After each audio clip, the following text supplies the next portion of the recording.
That rusty Honda is embarrassing our family, my brother Marcus shouted across the parking lot of the Riverside Country Club. Get a real car or don't come around. I looked down at my keys, then back at my 2014 Honda Civic.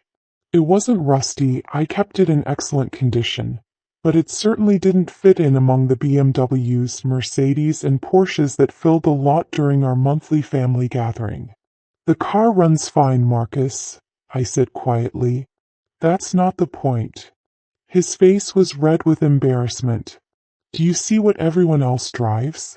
Do you understand that people judge our entire family based on appearances? Our sister Victoria nodded in agreement from beside her gleaming white Range Rover. Emma, you're 31 years old. It's time to grow up and invest in something that reflects your status. What status? Marcus laughed bitterly. She works at some little nonprofit making $35,000 a year. At her age, I was already driving a Porsche and living in a penthouse.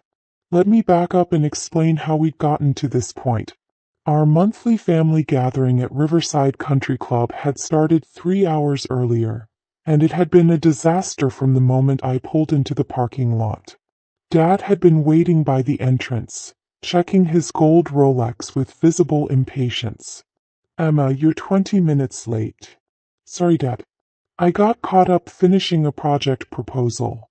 Another one of your computer projects? Victoria had asked dismissively as she walked up in her designer heels and $2,000 dress. How are the keyboard lessons going? I teach comprehensive technology skills to underprivileged children. Right, charity work, Marcus had chimed in, straightening his $500 tie. When are you going to get serious about building a real career? Inside the club, the interrogation had begun in earnest. We'd been seated at the family's usual table in the main dining room, surrounded by the city's elite business families. The Hendersons were at the next table. He was the mayor. She owned 3 boutique hotels. The Pattersons sat across the room. Both were surgeons who'd built a private practice empire. The Williamses held court near the windows, real estate moguls who'd developed half the city's upscale neighborhoods. Look around, Emma, Mom had said, gesturing subtly at the other families. These are successful people. Their children drive appropriate cars, wear quality clothes, live in respectable homes. I live in a perfectly good home. A starter house in Millbrook? Victoria had scoffed. That's where college graduates live for 2 years before moving up to something better. Some of us care more about mortgage-free living than impressing neighbors, I'd replied. That's when Marcus had really gotten started. Mortgage-free. Emma, you're 31. You should be building wealth, not just avoiding debt. You should be investing in appreciating assets, not just scraping by. I am investing. In what? Your Honda. Victoria had laughed. That thing is 10 years old. It's 7 years old and it's reliable. Dad had shaken his head sadly. Sweetheart, we're trying to help you understand something important. Success isn't just about being comfortable. It's about building something impressive, something that commands respect. Like what Marcus has built? I'd asked. Marcus had smiled proudly. Exactly. I'm a senior partner at Henderson, Morrison & Associates. I bill $400 an hour. I drive a Porsche 911, I live in a downtown penthouse, and I'm closing on a vacation home in Aspen next month. And Victoria? I own 3 high-end boutiques in the shopping district, Victoria had announced. My stores generated $1.2 million in revenue last year. That's impressive, I'd said genuinely. Now tell them what you do, Mom had prompted hopefully. I run educational programs that teach technology skills to children who can't afford computers at home. The table had fallen silent. Around us, I could see members of other prominent families enjoying their conversations about business deals, investment portfolios, and vacation homes. That's nice, Dad had said finally. But what's your 5-year plan? What are you building toward? I'm building toward helping more children gain access to technology education. Marcus had sighed heavily. Emma, that's not a business plan. That's a hobby with good intentions. I disagree. Look, I appreciate that you want to help people, Victoria had said in the condescending tone she'd perfected over the years. But you can't live your whole life as a volunteer. You need to think about your future, your retirement, your ability to contribute meaningfully to society. I believe I am contributing meaningfully. By what metric? Marcus had challenged. How many people have you employed? How much tax revenue have you generated? What kind of economic impact are you making? I'd started to answer, but Dad had cut me off.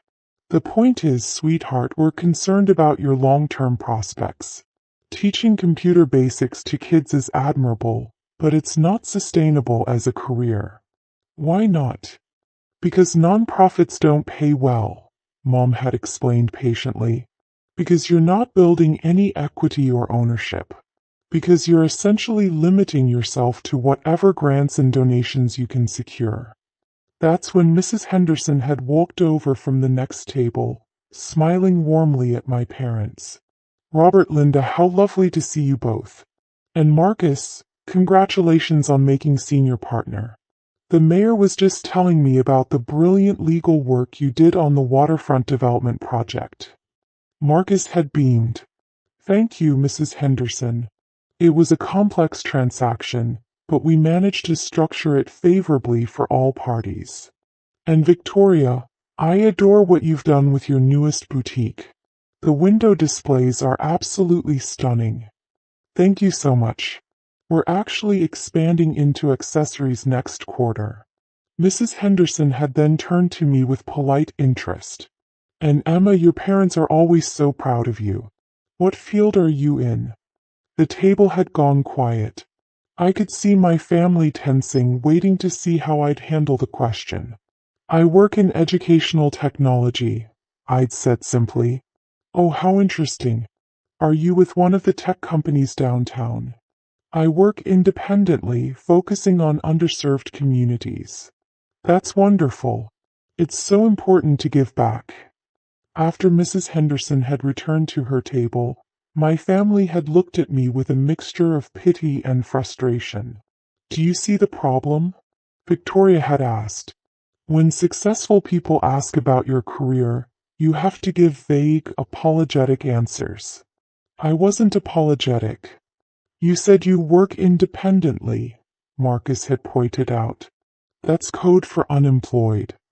I'm not unemployed. But you're not really employed either, Dad had said. You're doing freelance work, project to project, grant to grant. There's no stability, no growth potential, no real business foundation. The conversation had continued like this for another hour, with my family systematically dismantling every aspect of my life choices. My career was unsustainable. My income was inadequate. My living situation was embarrassing. My car was a reflection of failure. The final straw had come when we were leaving the restaurant. At least promise us you'll think about making some changes, Mom had pleaded as we walked toward the parking lot. What kind of changes? Get a real job with a real company, Marcus had said. Something in corporate training or educational consulting. Use your skills in a way that pays properly. And buy a decent car, Victoria had added. Something that doesn't make people feel sorry for you. That's when Marcus had exploded about my Honda, shouting loud enough for half the parking lot to hear. Now, 30 minutes later, I was driving home with Marcus's red Porsche following close behind me in my rearview mirror. He'd clearly decided that our conversation wasn't finished, probably planning to deliver one final lecture about responsibility and realistic expectations. I lived in Millbrook, a middle-class neighborhood that Marcus and Victoria both considered beneath their standards.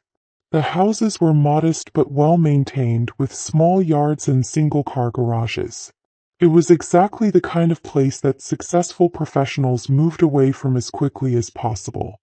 As I pulled into my driveway, I could see Marcus parking behind me, already shaking his head at the sight of my simple two-story house. It was painted white with blue shutters, had a small front porch, and looked like every other house on the block. Nothing impressive, nothing that would command respect at country club gatherings. Marcus got out of his Porsche and walked toward me with the determined stride of someone who'd spent the entire drive preparing his arguments. "Emma, I followed you because we need to finish this conversation." "What conversation?" "The one about your future. About making better choices." He gestured at my house. "Look at this place. It's fine for a starter home, but you've been here for 4 years. When are you going to upgrade? When are you going to start building real equity?" "I own this house outright, Marcus." "That's not the point. The point is growth, progression, moving up in the world." He looked at my Honda sitting in the driveway. "And that car needs to go. I don't care if it runs fine. It makes you look like you're struggling." "I'm not struggling." "Then prove it. Show me one thing in your life that demonstrates success. One thing that shows you're building wealth instead of just scraping by."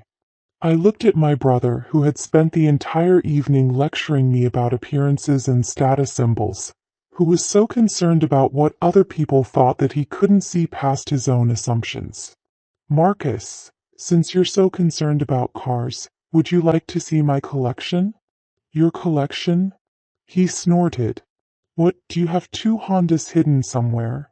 I walked to my garage and pressed the button on my key fob. The large door began to rise slowly. "These are my weekend cars," I said as the door revealed the contents of my garage. Inside the spacious 3-car garage sat a midnight blue Lamborghini Huracan EVO, a silver Aston Martin DB11, and a black Ferrari 488 GTB.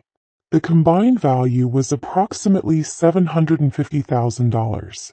Marcus stood frozen in my driveway, his mouth hanging open, his carefully prepared lecture forgotten. "What? How? Where did you get these?" "I bought them," I said calmly, walking over to run my hand along the Ferrari's sleek surface. "With what money?" "You work at a non-profit making $35,000 a year." "Marcus, you're absolutely right that I work with underprivileged children. What you don't know is that I don't work for a non-profit organization. I own several of them." "What do you mean you own them?" Future Minds Foundation, Digital Dreams Initiative, and Technology Access Alliance. Combined, we serve over 15,000 children annually across 23 states. Marcus was still staring at the cars, his brain trying to process what he was seeing. "But that doesn't explain how you can afford." "Because those foundations are funded by my primary business. The one you've never bothered to ask about despite dismissing it as computer projects for the past 8 years. I pulled out my phone and showed him the app I'd been working on during family gatherings, the one they all thought was me playing with technology. Digital Learning Dynamics. We create comprehensive educational software platforms for schools, corporations, and government agencies. Our annual revenue last year was $67 million. Marcus's face went completely white. He grabbed onto his Porsche for support. 67 million? $67.3 million in revenue, with a net profit of $31.8 million. We have active contracts with 1,247 school districts, 89 Fortune 500 companies, and 12 government agencies. I opened the hood of the Lamborghini, revealing the pristine V10 engine. This particular car cost $267,000. I paid cash because I don't believe in financing luxury items. You paid cash. For all 3 cars. The Aston Martin was $198,000. The Ferrari was $280,000. I also paid cash for this house, which I had completely renovated and expanded last year. Marcus looked around my property with new eyes, suddenly noticing details he'd missed. The driveway wasn't just concrete. It was decorative pavers that probably cost $15,000. The landscaping wasn't simple. It was professionally designed and maintained. The garage wasn't standard. It was oversized and climate-controlled. Emma, I don't understand. If you have this much money, why do you live so normally? Because I value substance over appearances. Because I'd rather invest in my business and my charitable work than in impressing people at country clubs. But the Honda gets excellent gas mileage, is reliable, and doesn't make me a target for theft or carjacking. It's practical daily transportation. I walked him around to the side of the garage, where he could see into my home office through a large window. Inside was a technology setup that would make most corporations jealous. 12 large monitors arranged across 3 workstations, servers humming quietly in a climate-controlled rack, and equipment worth at least $150,000. This is where I built digital learning dynamics. This is where I manage contracts worth tens of millions of dollars. This is where I design educational programs that are transforming how children learn technology skills. Marcus pressed his face against the window, staring at the sophisticated setup. But you never said anything. You let us all think you were just doing charity work. I'm doing charity work. That's the point you're missing. My business generates enough profit that I can fund extensive charitable programs while still building personal wealth. My phone rang, interrupting our conversation. I glanced at the screen and saw it was Dr. Sarah Chen from Harvard University. Excuse me, I need to take this. Hello, Dr. Chen. Emma, excellent news. The university board has approved your proposal. Harvard will be implementing digital learning dynamics across all our computer science and education programs starting next semester. Marcus's eyes widened as he read the caller ID on my phone screen. That's fantastic, Dr. Chen. What's the contract value? $12.7 million over 4 years with automatic renewal options. This will be the largest educational technology contract in Harvard's history. I'm honored. My development team will begin customization immediately. After I hung up, Marcus was staring at me like I was a complete stranger. Harvard University. You just signed a $12 million contract with Harvard. One of many. We also have active contracts with Stanford, MIT, Yale, Princeton, and Caltech. All the Ivy League schools? Most of them. Plus major state universities, community colleges, and specialized institutions. Education is a $750 billion industry, Marcus. Technology spending in education grows by 15% annually. I unlocked my phone and showed him our client dashboard. These are our current active contracts. Total value $347 million over the next 5 years. Marcus sat down heavily on my decorative stone retaining wall, looking like he might faint. $347 million? In confirmed contracts, yes. We also have $89 million in pending proposals and $156 million in renewal options. Emma, how long have you been doing this? I started digital learning dynamics 9 years ago, the summer after I graduated from MIT. MIT? You went to MIT. Full academic scholarship plus a research fellowship. Master's in computer science with a specialization in educational technology.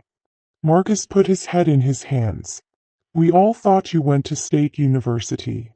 Because when I tried to tell you about MIT, Dad interrupted to talk about your law school graduation, and the conversation never came back to my education. I walked over to the Ferrari and opened the driver's door. Would you like to see the rest of the property? There are some other things you might find interesting. There's more. I started the Ferrari. The engine roared to life with a sound that probably woke half the neighborhood, and gestured for Marcus to follow me in his Porsche. We drove around to the back of my property, where what appeared to be a small guest house sat among mature oak trees. What's that building? My primary development facility.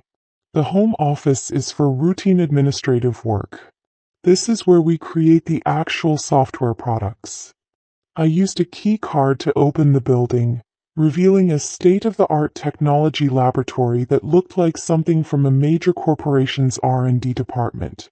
Marcus walked through the facility in complete bewilderment, looking at servers, development workstations, testing equipment, and prototyping stations worth more than most people's annual salaries. This lab cost $3.8 million to build and equip, I explained. We develop and test all our educational software here before deployment. You built a $3.8 million laboratory behind your house? I needed a secure, private development environment. Commercial real estate would have been more expensive and less convenient. Marcus stopped in front of a wall covered with patents, awards, and certificates. What are all these? Patents for various educational technology innovations. Awards from the Department of Education, the National Science Foundation, and various educational organizations. Certifications for security, accessibility, and educational effectiveness. He pointed to a framed certificate. Is that you with the Secretary of Education? Last year's National Education Technology Conference. Digital Learning Dynamics won the Innovation Award for our adaptive learning algorithms. Marcus studied the wall more carefully, reading award after award. Outstanding Contribution to Educational Technology, Entrepreneur of the Year Technology Sector, Innovation Leadership Award, Educational Excellence Recognition. Emma, why have you never shown us any of this? When would I have shown you? Every family gathering is spent listening to you and Victoria describe your accomplishments while dismissing mine as unimportant hobby work. I sat down at one of the development workstations and logged into our company dashboard. These are our real-time business metrics. Currently, 1.3 million students are actively using our learning platforms. Our software is deployed in 47 states and 18 countries. Today's revenue will be approximately $290,000 per day, which means that while you were lecturing me about getting a real job, we earned more than most people make in 5 years. Marcus stared at the numbers scrolling across my monitors: active users, completed lessons, revenue streams, profit margins. And the charitable work? I opened another application. Future Minds Foundation has donated $18.7 million to educational programs over the past 5 years. We've built 47 computer laboratories in underserved schools, provided full college scholarships to 156 students, and trained over 800 teachers in advanced technology skills. $18.7 million? In direct charitable giving, yes. Plus the donated time and software licenses, which adds another $23 million in value. Marcus was quiet for a long time, just absorbing the scope of what I'd built. The country club, he said finally. What about it? When Mrs. Henderson asked about your work and you said you worked in educational technology, I was being accurate. I do work in educational technology. But you made it sound so small, so unimportant. I made it sound honest. I didn't feel the need to announce my net worth to someone I barely know. What is your net worth? I considered the question carefully.